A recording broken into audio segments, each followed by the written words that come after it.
So, look, I want to point something out, and that is when we all have discussions about the Summer Wells case, and it bugs me a little bit. People come into the comments and they're like, that's not what happened, that's not what happened. And look, unless you know what's happened, you can't say to someone else that's not what happened. But what I am open to is if somebody was to say, that's not what happened, this is what I think, then I'm open, I'm all ears, I'd love to hear it. And if it sounds like an absolutely plausible thing that maybe we've all missed, I'd do a video on it. And I'd even credit you and put your name in lights. So just bear that in mind. But anyway, I digress. What we're talking about is, look, we did a live the other night, and it was about my gut feeling around trafficking and what made me come to that conclusion. Well, not to mention the fact that around the time that Summer vanished into thin air, that there were 13 investigations, if you like, that took down over 130 perpetrators in the trafficking industry, if you like. We touched on the fact that this is a $150 billion empire. So you can imagine the sort of numbers we're talking about. We said around 25,000 small children are trafficked at any given time from the Philippines, Mexico, US. And I was talking to some people in my Discord the other day, and we was actually looking at individual cases of trafficking in the individual states. And at the moment, there's around 180 trafficking cases in Tennessee right now.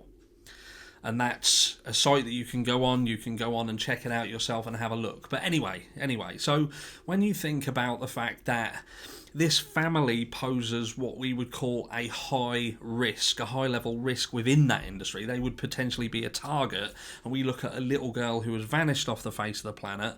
We look at the fact that nobody really seems to know what happened to her, and the likelihood of a stranger abduction, although not impossible, is highly improbable.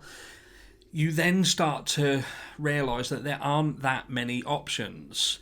If you take away stranger abduction, and again not completely, but you look at how plausible it is, you then have she was abducted by someone she knew. Well, that then has its own limitations because she was 5 years old and she didn't really go that many places apart from church and stayed at home and the swimming hole and places like that.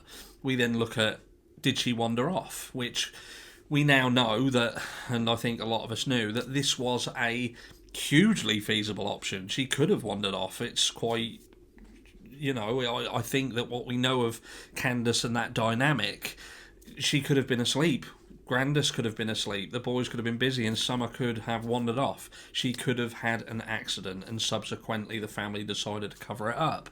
So there are all these things, but there's just too many inconsistencies in some of them options, and you're rarely left with two of the high probable options, and that isn't a covered up accident or trafficking.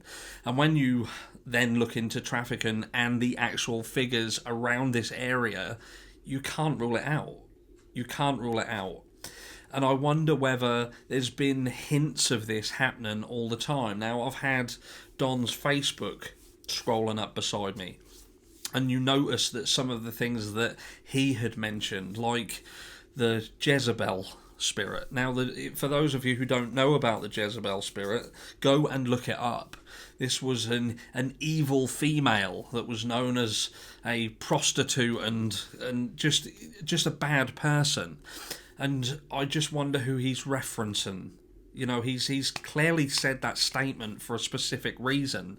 And then when you hear some things about Candace and what the revelations were of sorts, I wonder whether there was an anger hidden within Don. He had stated that her downfall was that she had certain friends that could have posed risk, perhaps, because they were obviously things that he was thinking.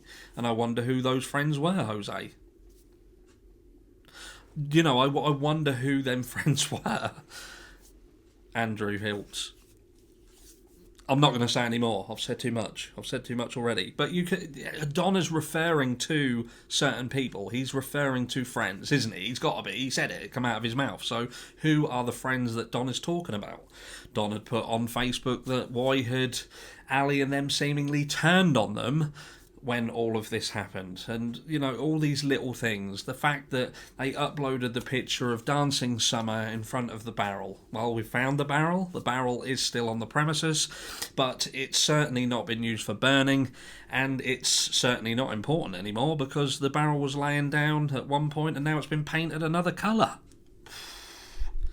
So, who knows? Maybe they just got tired of people saying it was a for sale barrel, realised how weird it looked and painted over it. I'm being fair. And towards the end of this video, there is a little clip that shows you that barrel. Its journey. But look, this is the reality of it. Someone said in the comments, I remember reading it, and it was like, well, how do people go about selling children? How do they do it? I don't know how they do it. And someone was over, Ryan Upchurch was talking to someone else, and his friend turned around and went, well, nobody's come up to me and said, do you want to buy this child? They've been up to him and asked him if he want to buy other stuff, but no children. And the reality is, children, when it comes to trafficking, are a lot of the time sold online. Did you know that this is a statistic, and I'm going to put it up here because some people just don't believe it. They just can't trust me. I say something and they need all this proof, and they talk about receipts. Just, if I say it is true, believe me, I'm trustworthy. I'm not Benny Keys. Anyway, so Facebook accounted for 50% of trafficking cases. Check that out. So they're using Facebook for trafficking. And TikTok, they are being investigated right now as we speak to do with sexual exploitation, sexual trafficking. So that's TikTok and that's Facebook for you.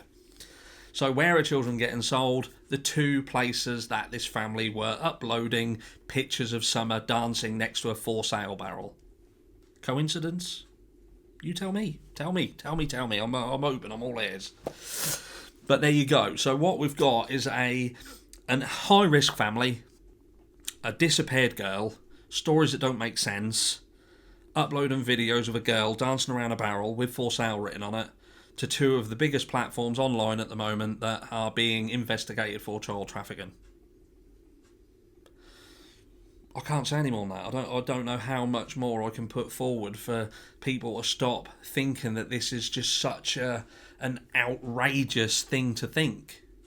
Now, is it outrageous, or is it that people just are so unwilling to accept what is happening to children?